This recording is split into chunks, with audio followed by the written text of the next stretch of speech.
அங்க வியாதியஸ்தர்கள் வருவார்கள். அங்க ஒரு தூதன் வந்து அவ்வப்போது அந்த களத்தை என்ன செய்வான், கலக்குவான். அந்த கலக்கும் போது யாரு முதல்ல குதிக்கிறானோ அவனுக்கு சுகம் உண்டாகும். ஒரு நாள் இயேசு அங்க வரார். ஆமென் சொல்ல மாட்டீங்களா? அவர் என்ன தெரியுமா சொல்றார்? நான் பூர்வமானவைகளை சிந்திக்க மாட்டேன், நான் இதோ புதிய காரியத்தை. மொத்த பேரும் குளத்தையே பார்த்துட்டு இருக்கான்.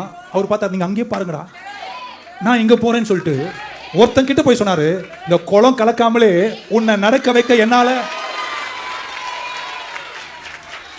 இருக்கீங்களா? எத்தனை பேர் நம்புறீங்க?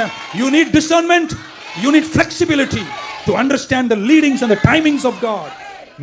தானியேல் சொல்கிறார், புத்தகத்தை படித்தபோது காலங்களை குறித்த ஞானத்தை கர்த்தர் எனக்கு தந்தார். இந்த காலம் எப்படிப்பட்ட காலம், நீங்க எப்படி இருக்க போறீங்க, எங்க போறீங்க, என்ன சாதிக்க போறீங்க, நிறைய பேர் இருப்பீங்க என்று புரிந்து கொள்கிறது அறிவாற்றலையும் பகுத்தறிவையும் ஞானத்தையும் வசனத்திலிருந்து தீர்க்க தரிசனத்திலிருந்து கர்த்தர் உங்களுக்கு தருவாராக. ஒரு ஆமென் சொல்ல மாட்டீங்க?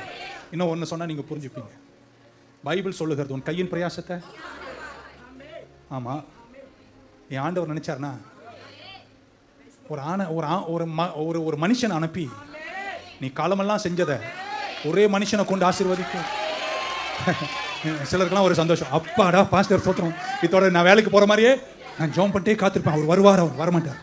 நான் சொல்ற ஆழத்தை தான் நீங்க புரிஞ்சுக்கணும். God can do it this way.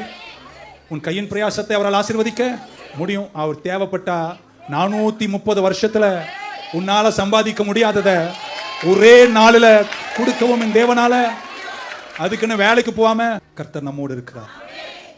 ஆனால் அவரோடு நடந்து வந்த இருக்கீங்களா, கவனிக்கிறீங்களா? அவரோடு நான் நடந்த போதும், நான் அவரோடு நடந்த போதும், ஆமென், அந்த நடக்கும் பாதைகள் அவருடைய மகத்துவங்களை புரிந்து கொண்டு வசன நிறைவில் நடக்கும் போது அந்தந்த காலங்களில் கர்த்தர் எப்படி நடத்துகிறார் என்று நீங்களே ஒரு ஃபார்முலா, நீங்களே ஒரு ஸ்ட்ராட்டஜியை உருவாக்கி செங்கல் தான் பிழப்பாரு, பிழக்க மாட்டார்.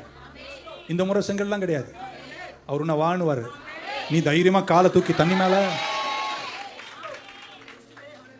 பூர்வமானவைகளை சிந்திக்க வேணாம்.